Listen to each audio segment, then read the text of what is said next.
Hello, everyone. Welcome back. So, I had not really a dream the other night. This is something that I had a long time ago, um, but I kind of forgot about it. But I feel like God reminded me of what it was and told me to write it down. So I wrote it down, and one thing led to another. I completely forgot about it. It's been really busy here lately with COVID. I work in the medical field. Um, So that being that, and then on my way to work, I felt like God was trying to remind me to put this online. So that's what I'm doing. Very first thing I'm doing as soon as I get home from work. 6:15. Yeah, close enough. 6:15 in the afternoon. Look, I'm a little sunburnt. Cleaned the house the other day, so the sun wasn't too happy about that. Anyways, this dream is called the mall. Um, this is one of the ones where I had where I needed the most guidance for, and I seeked it or sought it. Yeah, I sought guidance, and it was all right. Uh, this is one of the earlier dreams I have had. The surrounding was like a white void, but you can make out that you were in a mall. The type of layout that it was kind of like a mall, inside mall layout. As I was walking, I noticed you can either turn left or go straight ahead.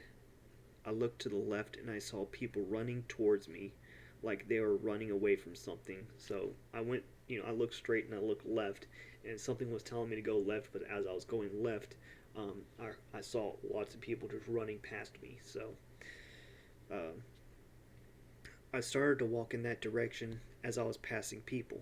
I get around the corner where you could only turn right and notice what looked like a line of cops or guards, some bodies on the ground, and a single guy in the distance beyond them, but by himself with bodies all around him. I looked at him. Uh, I looked at him and talked to one of the cops as I approached.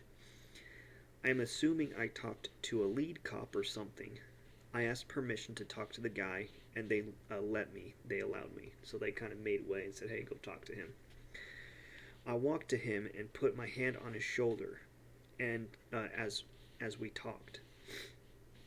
In the dream, I felt like it was a threatening situation, but I felt emboldened. I felt like I was asking permission from the angels to talk to the guy, and they approved.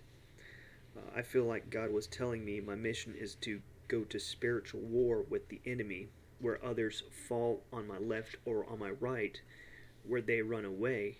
I will walk to the danger, walk or with His help, and He will empower me to seek the lost.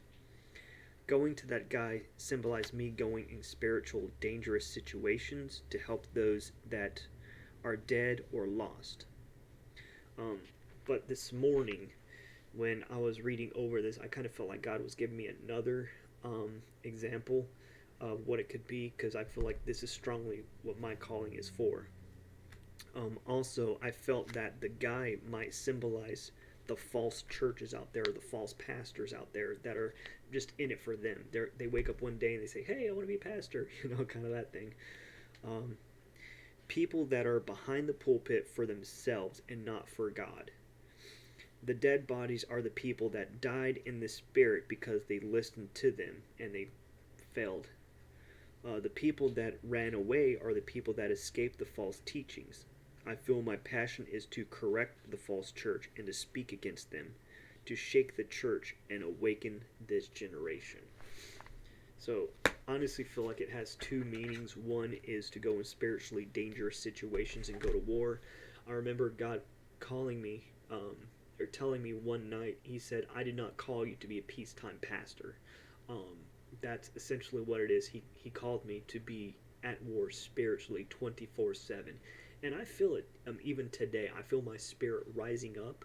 I feel it, that fire inside of me. If you've never felt that fire before, I cannot explain it. It's like, um, it's not even like butterflies. It's like Jeremiah said, "Fire shuddered up in my bones." That's exactly what it is.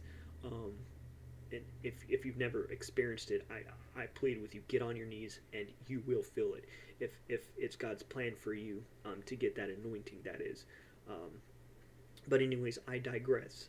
I feel like my calling is to go to the churches, not necessarily to say, "Hey, you're doing a bad job," kind of thing. But if the Spirit of God tells me to correct something or someone, then to correct something or someone.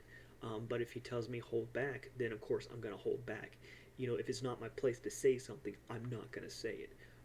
There's been plenty of times where I've been wanting to say something. I've been in a church and I've been like, "Oh, I get to say something, yes," and then God said, "No, don't. Hold your peace. Hold your spirit." And I'm like, okay. So that's exactly what it is. My joy is that God gets all the glory, God gets all the credit, because I can't do any of it with on my own. I'm just a man. I can't do any of it on my own. It's the church. It's God. It's the Spirit of God. That's exactly what it is. It's for His glory. That's all. That's all I want. That's all I want churches to do. To give Him the glory. Stop seeking glory. Stop seeking the money. It's not about the money. It's not about the glory. Um, a good example. I'm not saying this to say how good of a person I am, but in general, like today, there's this guy. He needed some money to get a procedure done. If he didn't have the money, he couldn't do the procedure. It was about a little under $130, but he had to have the money up front, or else he couldn't have the procedure. And God told me, pay for that, pay for that for him. So it's exactly what I did. No hesitation.